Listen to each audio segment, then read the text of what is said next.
Jana niliona taarifa kutoka kwa Moses Etuto huyu ni kocha, tunasema daktari wa klabu ya soka Young Africans, na kwa tunatunabaisha kwamba kwa maana nyota Walid ama Clement Mzize yuko vizuri hivi sasa, na kuelekea mpaka siku ya mchezo wao wa mkondo wa pili inawezekana akawa tayari kwa sababu ameshaanza mazoezi.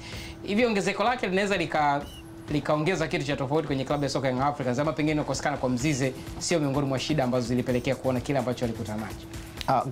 Kuna sababu kubwa sana, yani kuna ongezeko, yani kuna muongezeko mkubwa sana, au ana mchango mkubwa sana wa kubadilisha namna ambavyo Yanga wanafanya matukio yake ya kiushambuliaji, lakini pia wakati wana mpira, lakini kipindi ambacho wamepoteza mpira, lakini pia ana msaada wake. Kati ya utofauti mkubwa wa timu ya Falls pamoja na makocha wengine waliopita ni wapi tunaanza kuweka pressure ya mpira. Nadhani Mzize kuwepo sasa anawashua Yanga kwamba ni rahisi kuanza kuweka pressure kule mbele, na anaweza akafanya wapinzani wakafanya makosa na wakanufaika. Dimbani.